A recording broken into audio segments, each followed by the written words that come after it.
Hello, and welcome to another episode of Boundless Body Radio. I'm your host, Casey Ruff, and today we have another amazing guest to reintroduce to you now. Dr. Peter Ballerstedt is a returning guest on our show. You can check out his first appearance on episode 62 of Boundless Body Radio. Dr. Peter Ballerstedt, also known as the Sodfather, Don Pedro, and the leader of the Ruminati, a group for those who understand the vital role of ruminant animals in humanity's past, present, and future, received his Bachelor of Science in Agriculture and Master of Science from the University of Georgia.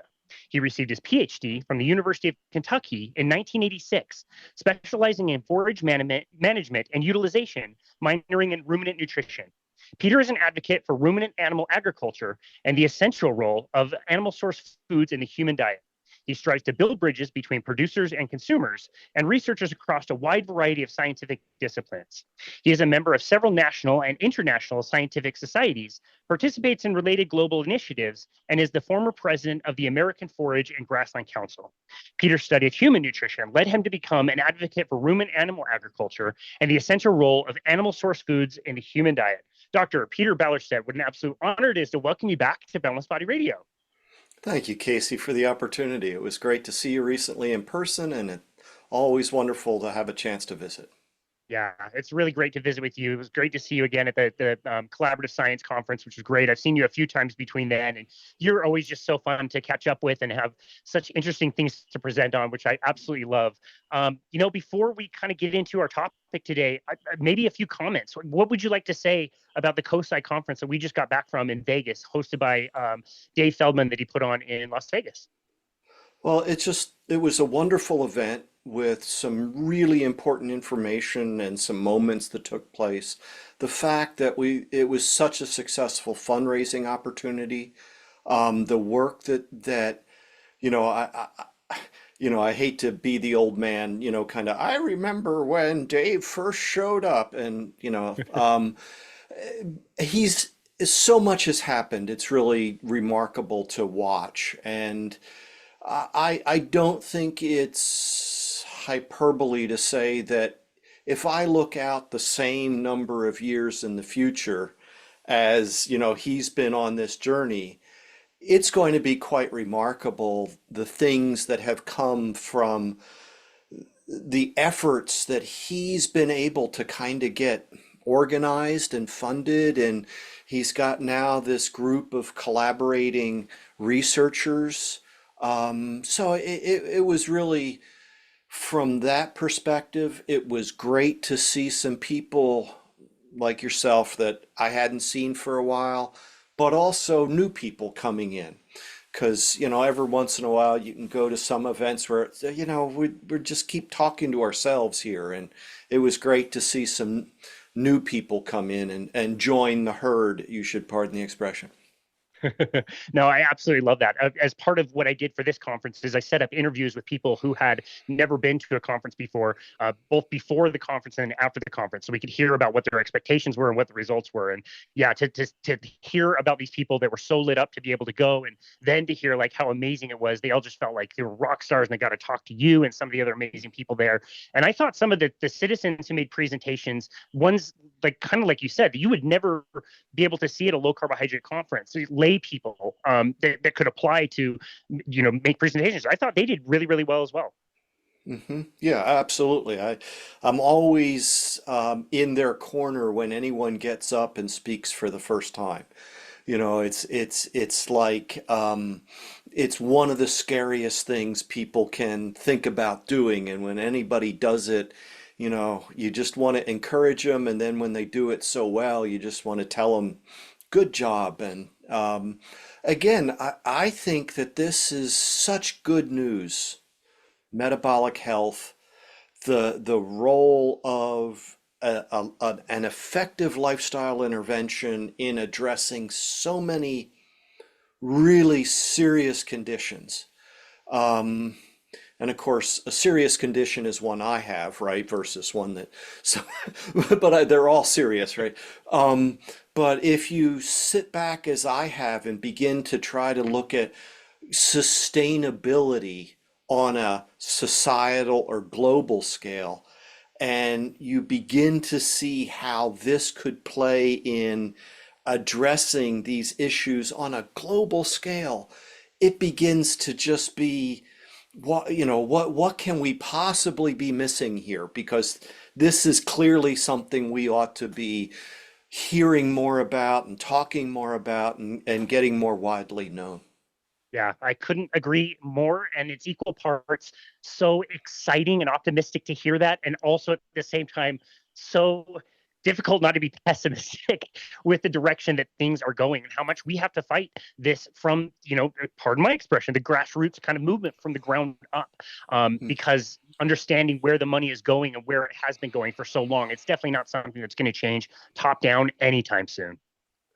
Yeah, I don't mean to minimize the essential role of more studies, more science, and at the same time, people who are trying to affect change from policy top down. It's all important, but I don't think it's going to be sufficient, right? It's necessary, but not by itself sufficient. Um, but if we're talking to people and we can say, here's the stack of referee journal publications that support it here. And okay, yeah, we've just started. So the stack is only, and now I'm using, my hands are only 3 inches apart as opposed to 6 inches apart. There's a tremendous amount of information, and no, we're not going to hear about it it doesn't have to be a conspiracy, right? It's completely explainable when you think. So for a while, I worked in the grass seed, forage seed industry.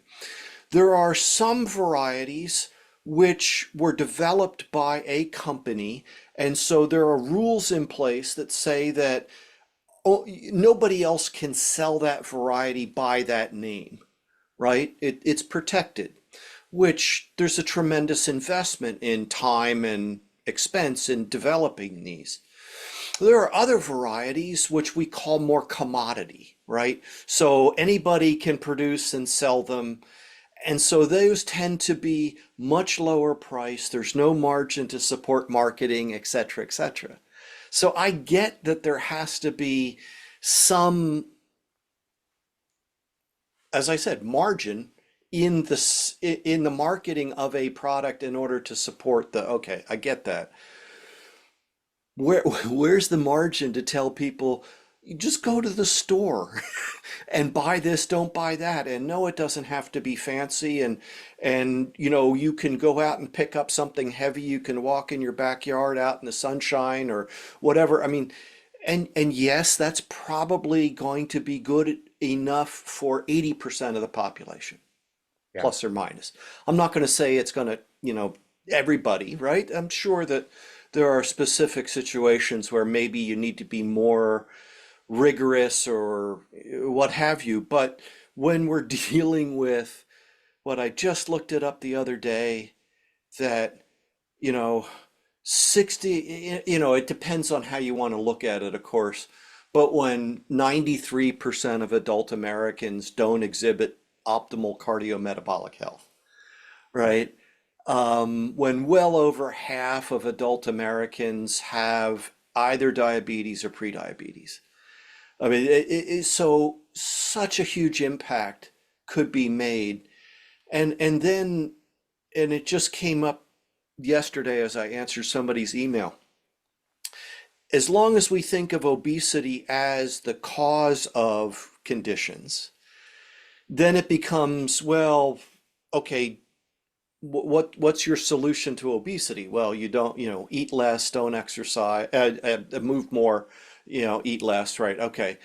On the other hand, if you start saying obesity is a manifestation of metabolic derangement, and I take it a step further and I say malnutrition manifests itself differently across countries, across income level countries.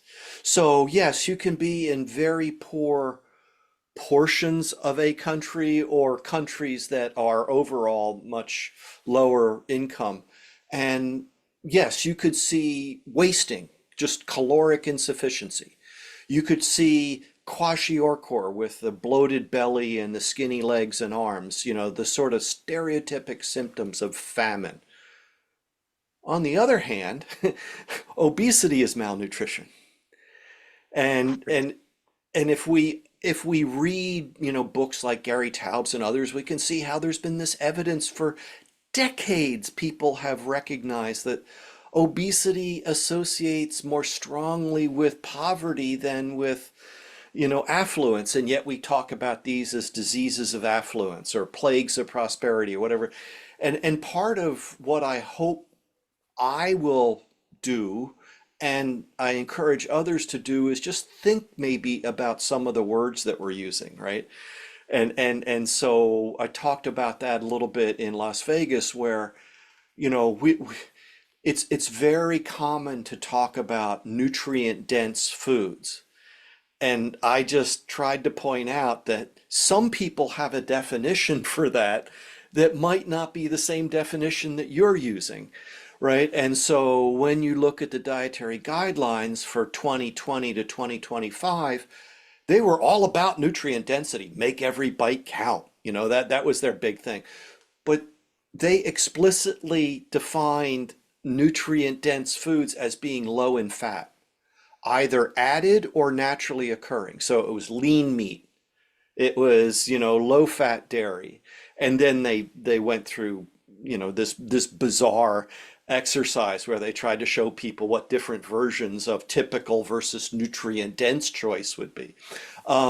So part of the challenge that I get involved with when I go to other parts of the world and we start talking about food systems is making sure people understand that, as I said in one paper, and the reviewer said I had to look that word up. It's a good word. Food is not univocal, right? It very much depends, and we need to be concerned about providing a higher quality diet for humanity. It's not merely calories. It's, because we can be overfed but undernourished. And so what kinds of foods do people need to have access to, affordability, provide produced in their areas, all those issues. But right now we still have this mindset that obesity is the result of overeating, sedentary behavior, that red meat somehow is harmful, that animal fats cause I mean, all of that conventional wisdom infests other disciplines. And Yep. so part of what I get to do is, depending on my audience, try to introduce them to information from some of my other tribes so that we can get ourselves maybe communicating more effectively and maybe making some better progress. Well, I absolutely love that. And I love that your work has taken you to that place where you get to play and share your message in so many different kind of camps and attend different conferences with different messages. I do want to go to that slide that is absolutely hilarious that you showed, by the way, with the comparison of the nutrient dense and how you can make a food better. That was taken from the guidelines. So that was from the 2020 guidelines. Is that what Yes, text was from? absolutely. Okay. Yeah. Can you give a few examples for the listener who didn't get to see that slide? Sure. So they felt that they I forget how many examples, there are maybe five or six.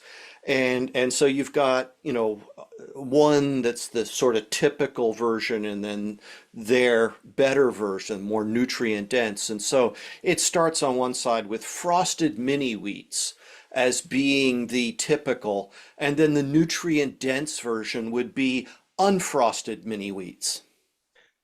Okay. And then, we skip over and we get to butter being the typical. Now, we could argue about how typical butter consumption is in the US anymore, but then their nutrient dense version, better choice, was vegetable oil. Oh my And goodness. then the one that just, when you see it, you just so the typical was soda. That was the typical. And then the nutrient dense choice was sparkling mineral water. So and you wonder, I wonder, because these are intelligent people. I mean, so what must it be what forces are at work that you could have somebody who's intelligent, like, look at that and go, yeah, that's good, okay, and go on, and not go, what are we doing here? How is that? You know, I mean, I like sparkling mineral water. As I say, it's one of my go-to choices, but I would not consider it nutrient dense. And you know how you give a talk, and they say every time you give a talk, you give three. There's the one you plan to give, the one you give, and the one you think you should have given when you get done. And so Love that. in thinking about what I was going to say, I meant to reference people to one of Amber O'Hearn's presentations on nutrient density and how it can be less than useful.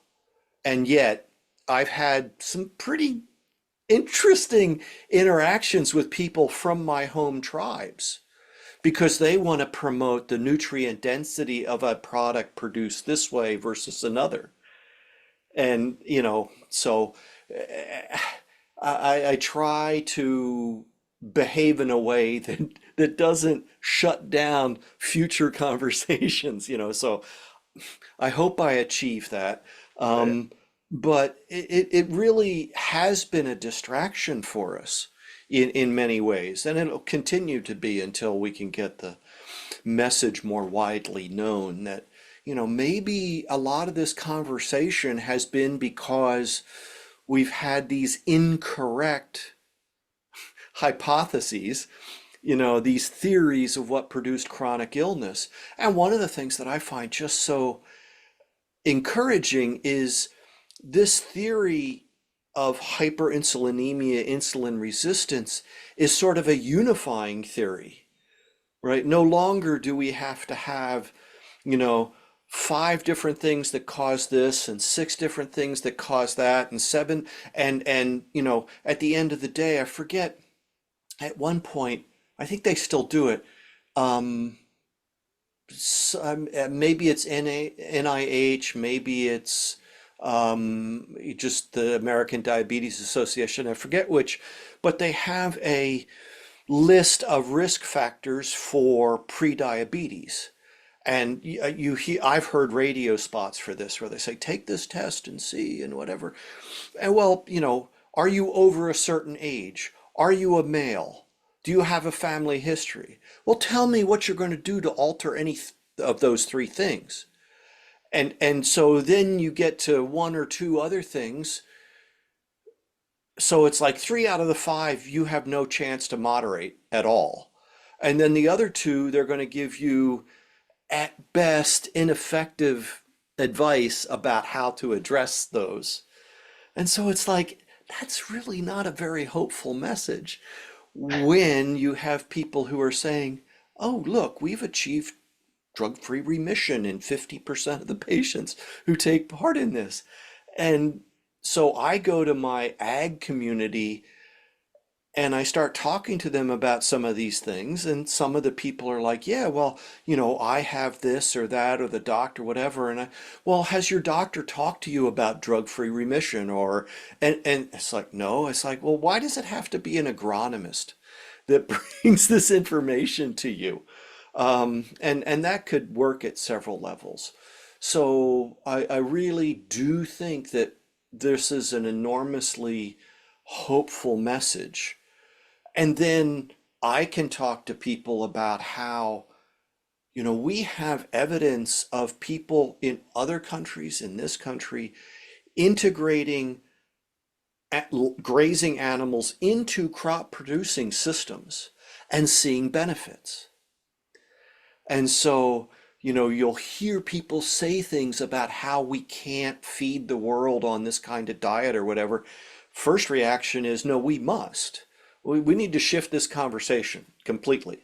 You know, this is a moral imperative for those of us who have the opportunity to do this kind of work. But beyond that, I don't think people have fully understood, you know, some of the details that they constantly throw out about, you know, if we weren't using all this land to grow beef, then look at all the soybeans we could grow to feed people. And it's ridiculous because The vast majority of agricultural land is not suitable for crop production. But then you get to this idea that, oh, well, even on the crop producing land, we can do both.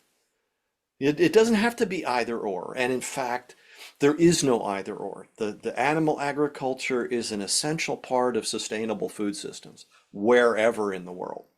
And so we can do things better and we need to improve because, I was just seeing something that said 20% of the meat that's produced every year is lost due to diseases in the animals.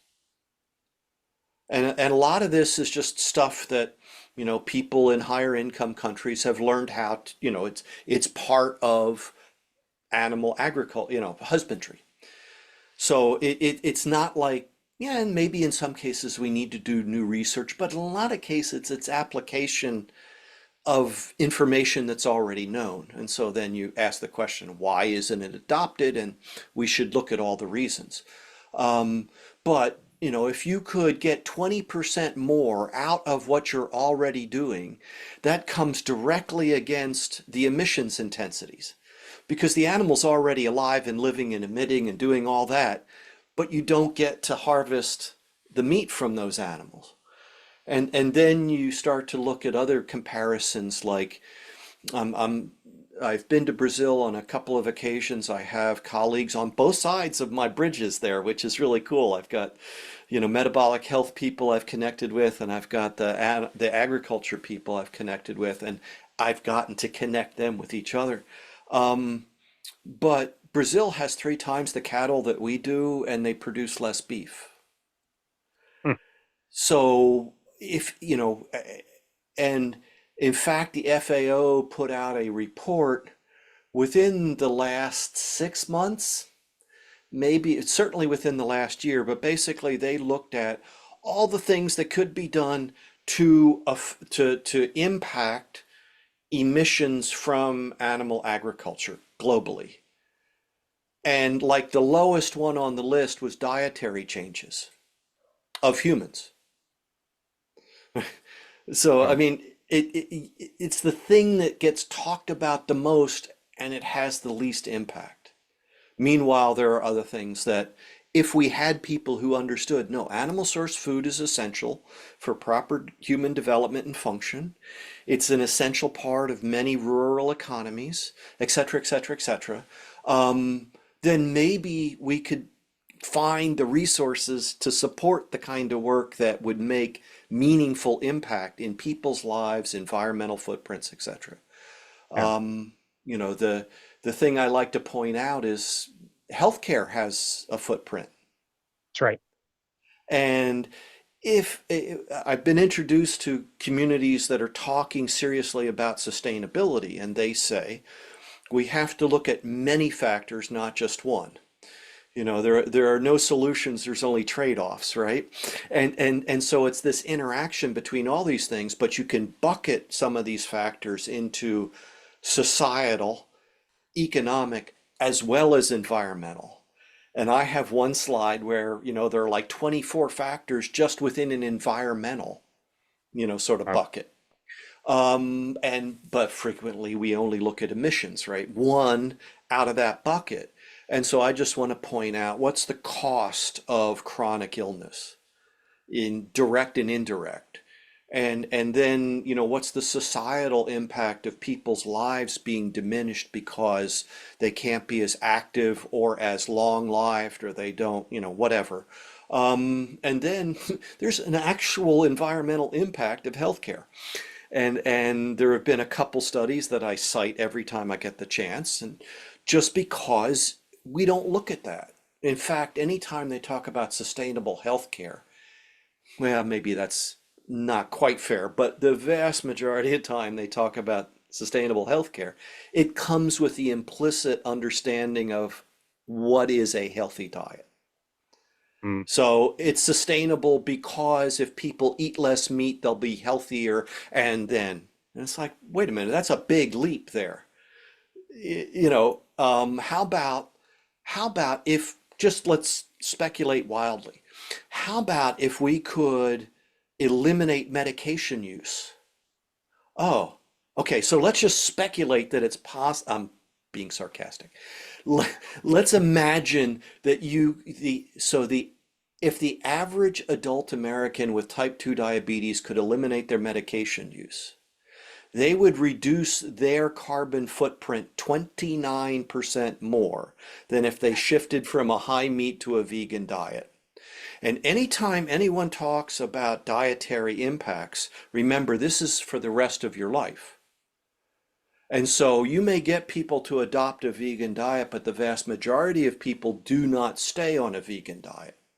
That's right. And yet we can have drug-free remission of type 2 diabetes. And goodness knows how many associated conditions, right? I mean, that's the whole thing. We're talking about metabolic syndrome and a constellation of manifestations. All of those, it's worth trying. You know, so I just I get excited, obviously. I think ruminant animal agriculture is just this really phenomenal thing, past, present, future. Um, there's little tidbits you can throw out. But people haven't gotten enough of the story, and Yeah. they're making decisions which are understandable why you would make that decision.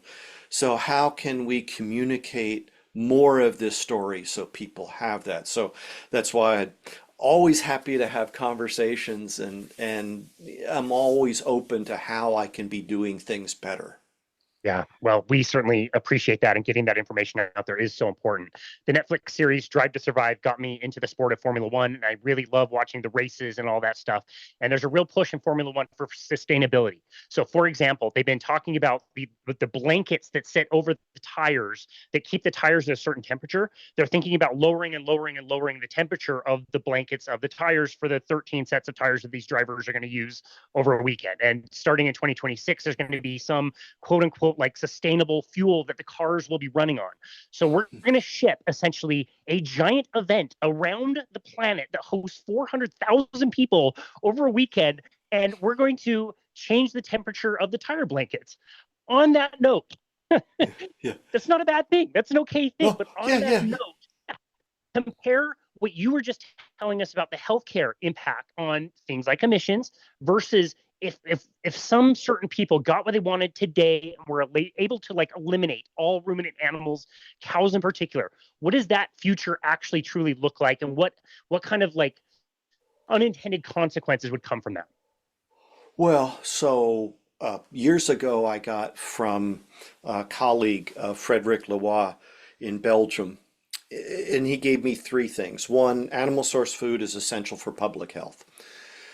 And it's, by my perspective, defendable to say that humanity's existential crisis today is insufficient animal source food. We have far more and far higher quality evidence of human beings being harmed by not enough. And anything that people think is evidence of too much is usually the product of nutritional epidemiology of chronic disease and whatever and whatever. Number two is that livestock agriculture in general, ruminants in particular, are essential for sustainable food systems. Full stop. Number three is that these are ancestral foods. They're part of our heritage, regardless of where that comes from. And so we've got this weird situation where these wealthy, mostly Westerners are coming at the rest of the world saying, no, no, no, no, no, no, you need to stop doing that. So those are the three things. I could point to estimates like Hall and White, and I forget the year, relatively recently. They said, what would be the impact of eliminating animal agriculture in the United States? And so what they ended up with is saying, yeah, we'd be looking at something like 2.5% reduction in anthropogenic greenhouse gas emissions in the US, 0.4% global, 0.4% global. But again, there's no solutions, there's only trade-offs. And they said it would come at the price of imbalancing our food system and They said creating, I would say, exacerbating essential nutrient deficiencies. Already in the US and the UK, we've got something like a fifth of women of childbearing age being anemic. That's in the US. It's something. There was just a recent estimate that said that more than a fifth of adults in the United States are likely not meeting their essential amino acid requirements. And that's sort of on the low end of the estimate. We have evidence of essential micronutrient deficiencies globally. I could go into more detail. It's a real thing present today. And again, it looks different. This malnutrition, we need to broaden our understanding of that. Half of the world's cattle live in Asia and Africa. Like 2/3 to 3/4 of the sheep live in Africa and Asia. Like 90+% of the world's goats live in Africa and Asia. So we're entertaining conversations in the high income Western countries, which when they affect things in the developing and middle, low income, middle income countries, have a negative effect. And you can see it because we have funding agencies that won't fund that work because everybody knows we need to be cutting down on animal, so these things are already having an effect. I remember Georgia Ede years ago giving me the factoid that 95% of the world's vegetarians are economic vegetarians. They're not philosophical vegetarians. In other words, they would eat more animal source food if they had access to it. And so what we have is people being harmed in low and middle income countries because of a lack of access, a lack of affordability. We have people in the high income countries being harmed because of choices that are being made because of poor information and what have you. The harms will end up looking the same. We have people doing really good work to try to improve the nutrition of children in the first 1,000 days of development, which is critical for brain development, which is critical because if you don't do that right, you can't make it up for the rest of their life. And so you have people like the WHO saying that animal source foods, meat, eggs, dairy, seafood, are the best, if not sole source of the nutrients that are essential for proper brain development in children 6 months to 23 months of age. UNICEF says that 60% of the world's children aged 6 months to 23 months do not get meat, eggs, dairy, seafood. So I look at stuff like that and it just reinforces this imperative nature of us getting this right. And there are different people working at different parts of that. And part of mine is just to get more people aware of these things. I mean, how can you look at the fact that between a fifth and a quarter of children under 5 years old globally are stunted due to a lack of these essential nutrients. And stunting, most importantly, refers to impaired brain development. And so these are human beings that won't be able to achieve their potential because of how they were fed. And sometimes, we now have evidence of during pregnancy and even before pregnancy, because body stores, we talk about it in animal agriculture, right? We want the dam to have sufficient body stores to support a healthy pregnancy and then be able to come back into cycle within a time frame to allow optimal from an economic point of view reproduction, right? So a cow takes about 9 months gestation, and then we want her to rebreed, be pregnant again in about 3 months, right? Because we need that mama cow to be giving us a calf and not just birth, but we want her to wean that calf successfully, right? That's the hope of any um, profitable and sustainable system. So we've learned a lot about fetal imprinting. We've learned about pre-pregnancy nutrition and getting developing females to where they can breed so that they can produce their first calf at 2 years of age, right? I mean, all of these sorts of things. Um, and so there's some overlap. Um, there's part of the wonder of ruminants is there is no feed food competition, regardless of what people say. The vast majority, we're talking 96% of what the world's ruminant animals consume, domestic ruminant animals consume, is not human edible. And then that remaining bit, one could argue whether just because we can, should we? Right? I mean, the fact that I can feed grain to a ruminant and have meat and milk produced, I think that's a really good deal because I'm not real big on eating the grain, but other people differ. So, okay.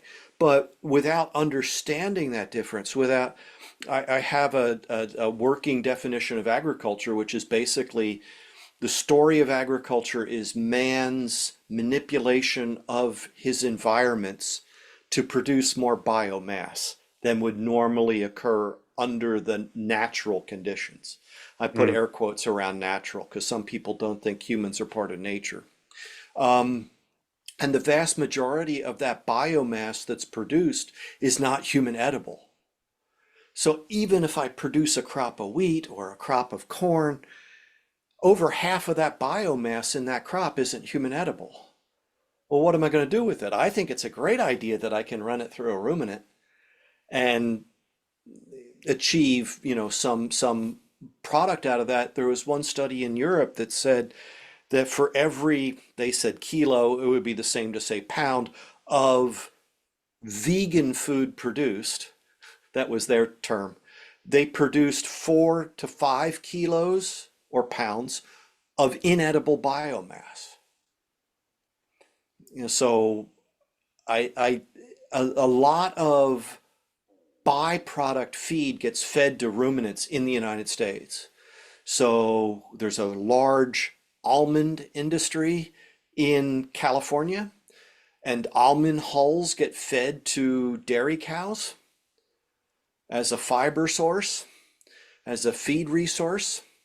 My line is you can't get milk from almonds, but you can get it from almond hulls. There you go.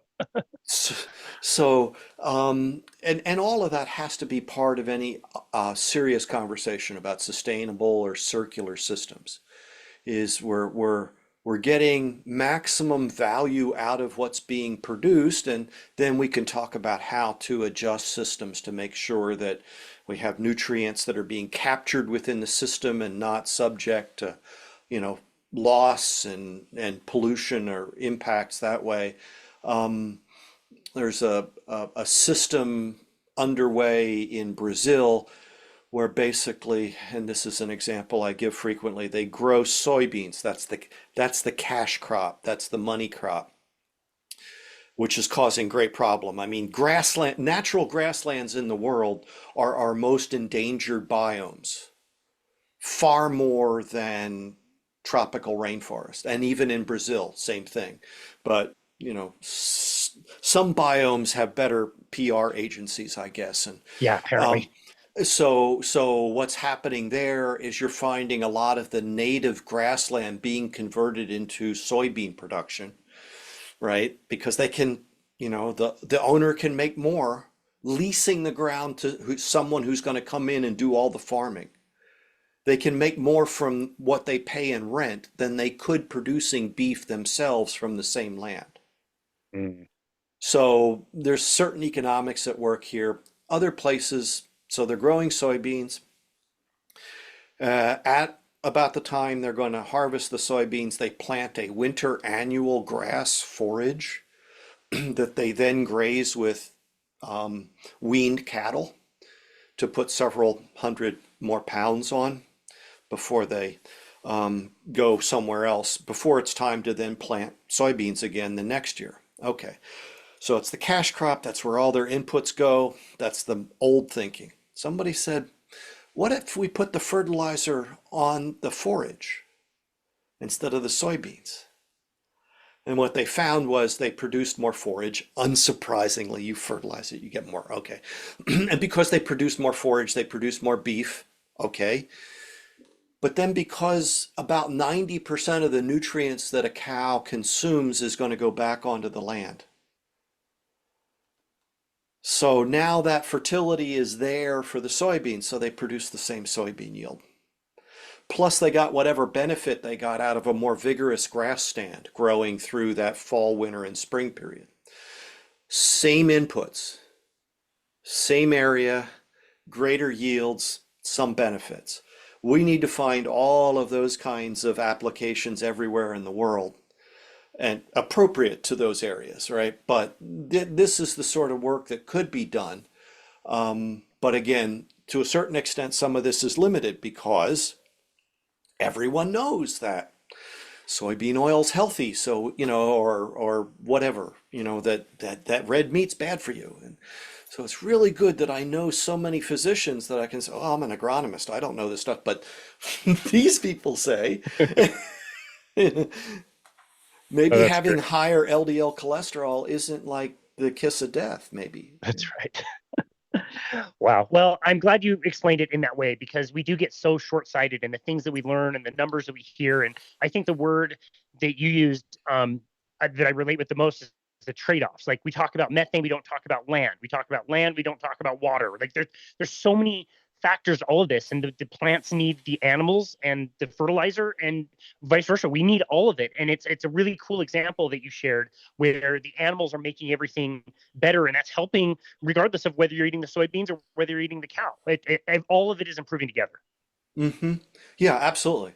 And many times people, they only know what they hear, right, or what they're exposed to. So I'm perfectly understanding why people would be concerned about their health. I mean, I'm going to now borrow from Lierre Keith. It's completely reasonable for somebody to be concerned about their health. It's completely reasonable for somebody to be concerned about the environment. It's completely reasonable for somebody to be concerned about animal welfare. It's completely reasonable for people to be concerned about other people in society. If you combine those reasonable concerns with bad information, you can make bad decisions. And I think that's what we've been seeing over the last several decades. And you and I and people that we know have done a really good job of telling us how some of those that information got developed and then distributed for people to take and go, oh, well, low fat is healthy. I want something low cholesterol. Well, you put those two things together, that pretty well rules out the whole animal kingdom. And so I was having a conversation with someone the other day, and he was amazed that a difference between animal cells and plant cells is that plant cells have a wall, animal cells have a membrane. And so that was like, well, that's like basic sort of biology for us. And yet I'm not saying this to cast aspersions on them. I'm just saying some of us have been working in certain areas and there's a certain amount of, background to that, and we don't think about that. But part of what I try to say to my forage community is there's a whole lot of people that are really interested in what you do. They don't know you exist. They wouldn't know to come, they wouldn't know to look for you. And so how do we get better at reaching out? Because, if you're working to support agriculture in the United States, there's only about 2% of the population that's your audience, right, as production agriculture. Now, in certain parts of the country, obviously, that's going to be bigger, right? If you're in the middle of Nebraska, okay, as opposed to being in New York City. We all eat, it's all important. But those of us who have been trained to serve the one audience, I think we have information that more people would be available. So one of the things I talked about in Las Vegas was that there is, well, let me take a step back. I have a real personal interest because of my experience in the areas of recovery from alcoholism and addiction and also mental health. Again, one of the lines that I didn't use in Las Vegas is alcoholism and mental illness don't run in my family, they gallop. Um, so I can look back a couple generations and see the evidence um, in branches of my family.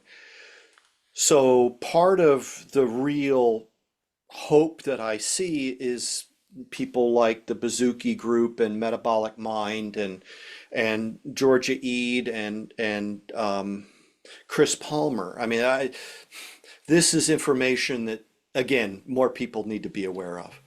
Um, from those communities of recovery, I've learned certain things. And the question then is there something from those communities that I can practice in this realm, right? And so the idea that we may be the only example of this that somebody's ever going to see, right? So make it a good example, right? Mm. Think about how we're acting towards others, how we speak about others, how, and don't chase anybody away, right? Just what can we do to be more welcoming? None of us can. I don't know about you, Casey.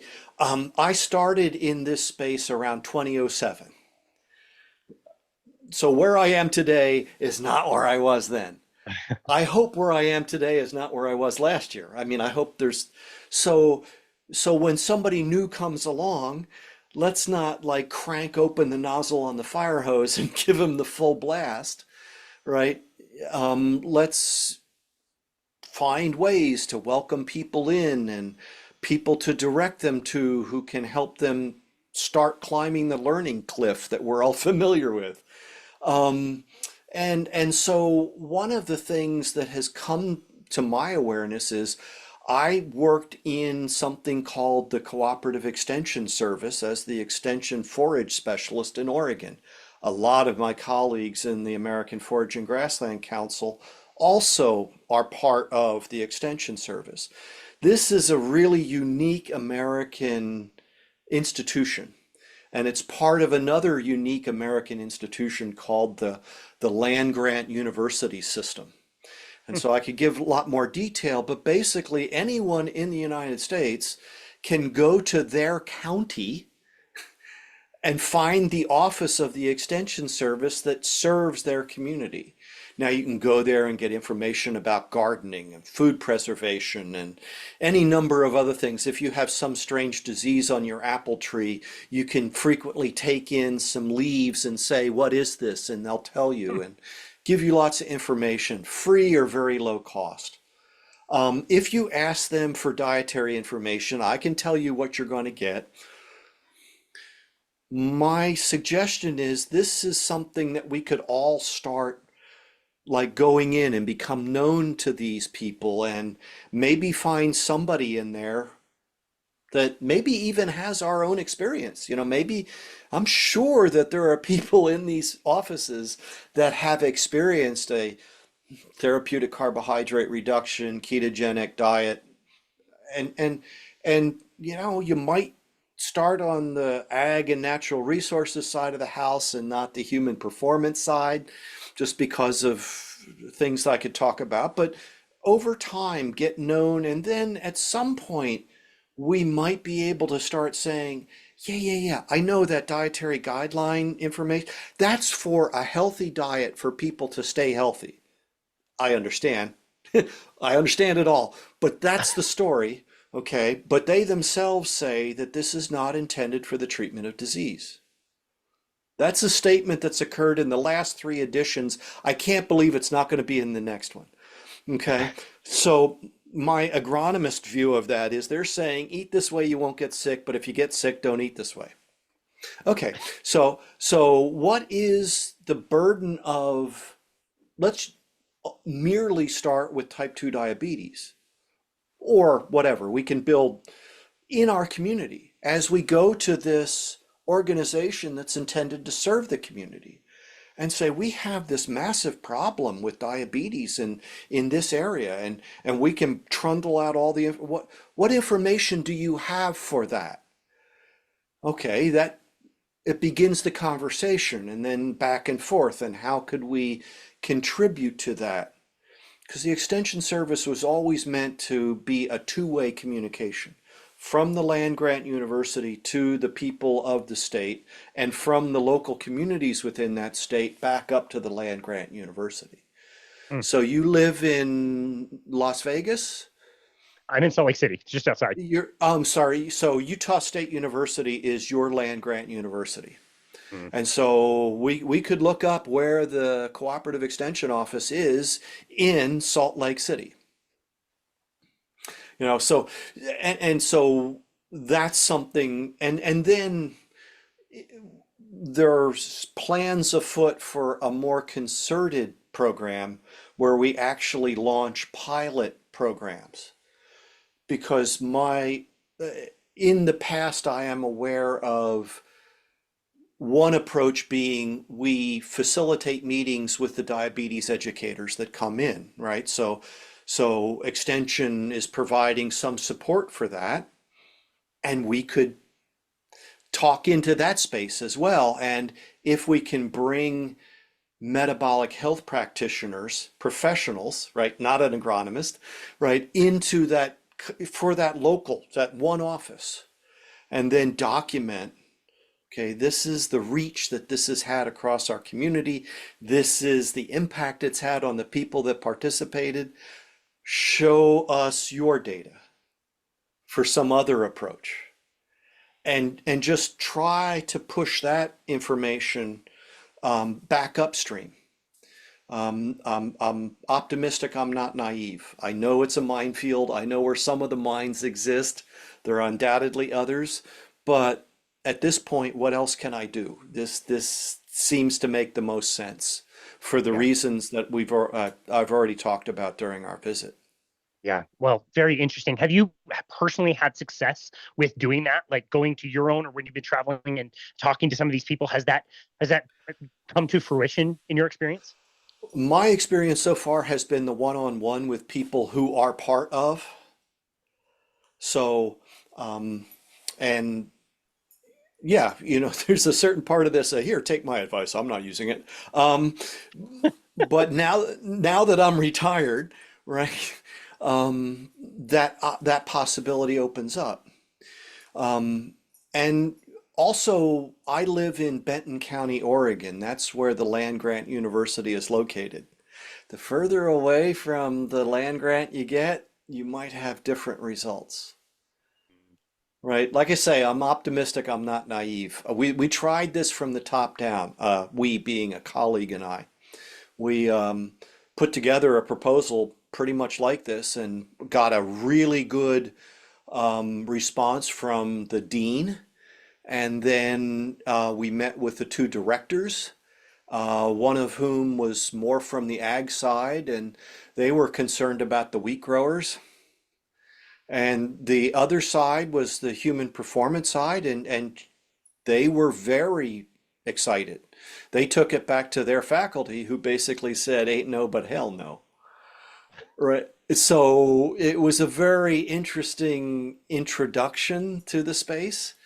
A classmate of mine ended up far more successful than I, and he ended up being the dean for his state. He said, Pete, I believe you. I've seen it myself. I see it in my wife. But you want me to put the salary of half my faculty at risk. Wow. Wow. So this is why I think we need to take a step back and go, okay, that's the reality of but is there a way to, okay, you say that you're about science-based information. You say you're about, evaluating these programs to address local need. As I started off, here's the science. Okay, we'll put that on the table and just let you know that exists. So whatever you're going to say about science-based, you're going to There you have go. to deal with this. Okay, but let's not do that in a way that says, that is more confrontational than is absolutely required. Yeah. And let's say, we have these things being demonstrated under these conditions. Can we demonstrate them under our conditions? Yep. And meanwhile, hopefully, we're talking to more one-on-one, and you never know where those seeds will find the right ground to sprout and grow and yield on. Yep. So yeah, that's what we're going to be spending more time on, as well as just making sure that as much as I can, I get the message into literature from other disciplines. Yeah. Interesting. Yeah. No, I think about that conference in particular, and you have a bunch of people who are very, very lit up about this stuff, spend 2 days together, all the love and energy, and everybody's together, and everybody there wants to go share this message. And yet, what I see on like the Facebook forums of people that are trying a low carbohydrate diet, and people are telling people they're not doing it right, or they're not carnivoring enough, or whatever, it's like, we could do much better as a community building more bridges. I love what you said about being optimistic but naive. I understand that most of us don't have a huge platform that we can create massive amounts of change, but you can in your own little world, and that those ripples, like you talk about, it makes a difference. Absolutely. And what's the option, right? You could Right. be optimistic or you could be a pessimist. Well, the one comes with a penalty, and the one, we might be disappointed or we might be surprised. I remember that there are the Eeyores in life, right? That just, oh, it's terrible, oh, poor me, or whatever, and depending on our life experience, we sort of get beaten up over long enough, and that affects how we look at things. But this person one time just said, what if it's wonderful? What if it's awesome? And so, but that's not where some of our brains go right off the bat. It's like, oh, this is going to be terrible. It's going to suck. It's going to hurt. I'm going to, force myself to it's like talking to people about how this is such a restrictive diet. Well, let's see. We've got the steak with hollandaise sauce. We've got the, I don't find it restrictive. I don't know. Maybe I'm different that way. And I keep thinking that somewhere in the course of our experience we'll run into the right person who's just had to deal with a parent or a spouse going through, Alzheimer's or some long-term progressively degenerative condition. And they, for the first time, well, it would be like the Bazookies, right? It would be like the Charlie Foundation folks, and I'm sorry I don't remember their names, but this idea that you've been struggling under the conventional wisdom and the conventional approach, and all of a sudden somebody like somehow introduces you to this information that affects this massive change, and all of a sudden they're off and doing something in a way that you weren't equipped for that. You weren't in the right place. You didn't have the right resources. You didn't even think about it. And all of a sudden, bang. I keep thinking that we'll run into those people as we get more and more people aware of this really essential information. And so part of my message is when you improve your health, you are improving the world. Right? In ways that are deeply meaningful to your community, certainly to your family, certainly to you. I mean, how does, having better health affect how you look at the world you're in? Right? So all of these things, and when you look at what we're being told we need to do to affect that kind of change, and you realize how meaningless that would be as opposed to this approach, and you start going, wow, it's like Dr. Unwin's, would you like lifetime medication or lifestyle intervention? Mhm. And how few people say, yeah, I believe I'd like that lifetime medication, please. Especially when you explain that, oh, okay, we'll do this for a while and then we'll have to add this because that'll start doing. So anybody who's had this experience, that message to someone else, and whether it's a church community or it's some book club or it's, a civic organization or it's just your neighborhood, those are all places. And then one of the things I talked about, and I got it from my wife. So I remember when Good Calories, Bad Calories came out. And Nancy was aware of it first because she was aware of all this before I was. And so she put her name on the list when it showed up at the library. But she wasn't able to finish it in the 1 week because it was a new book. So it was only a 7 day that you were allowed to have it. So she had to like turn it back in twice more before she could get it all read. I'm the kind of guy that goes, hello, Amazon. Just so there's a fundamental difference between the two of us. Okay. Okay. But what she showed me is here, at least in Benton County, the Corvallis Benton County Library, they have a process whereby she can say, could you buy this book? And I'm not even aware of all the details, but I'm aware that she's done it so long now that they know her, and they know because the books that she gets them to buy have almost immediately a waiting list for them, right? Because other people want them, right? So she's like demonstrated that her opinion is something to pay attention to. So I don't know what that process is for other places to get books into libraries or to encourage them to buy books. But now that she's done that, there are copies of those books that other people can go and read. So Awesome. what other ways are there for us to do that kind of stuff? Maybe we could begin to, if we're involved in the school system, what are they teaching? How could we affect change there? There are things like 4-H and FFA and those sorts of programs. Where does their information come from? How could we maybe get information into those curricula and are there, I know that there are young people in agriculture kind of groups scattered around the world, the country. How could what how could we get this because we know, yes, we know young people are bulletproof, so whatever. But you know, it wouldn't hurt to get this information there because they're probably going to tell somebody.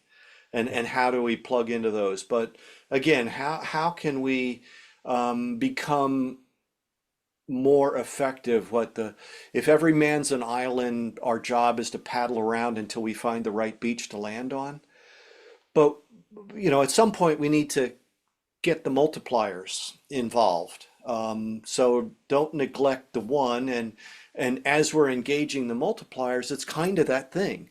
We need to find the right way to make that connection with them so that then they can do what they know how to do and, continue to support them and all that. So really, really left Las Vegas encouraged, informed.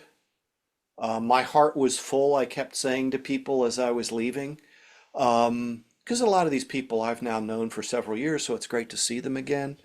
But also to feel like we're not merely talking to the same people again and again, That's right. right? So that was, and it was great to listen to that interaction that you had with them, and that was a brilliant idea to talk to them before and talk to them after. That was really good.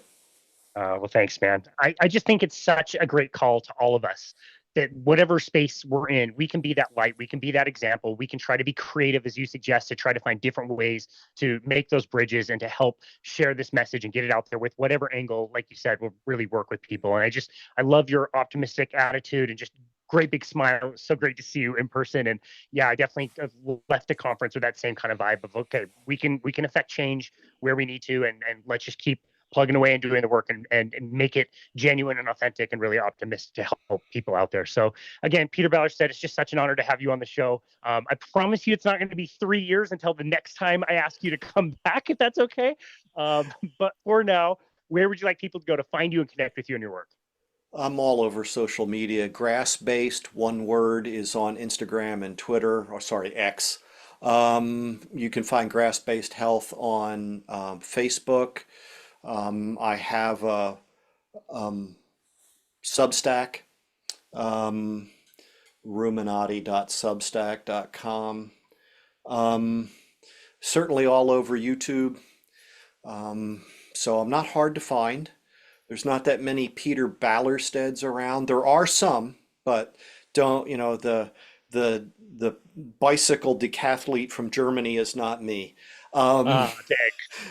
haven't met him yet in person, but I keep seeing him pop up every once in a while. Um, and yeah, appreciate the opportunity. We should remember that in order for darkness to win, it has to extinguish every light. Like any light at all overcomes the darkness, Love right? that. And it costs your candle nothing to light another candle. Uh, love that. So thank you for the opportunity. If anything ever comes up that I can help you in what you're doing, please don't hesitate to reach out.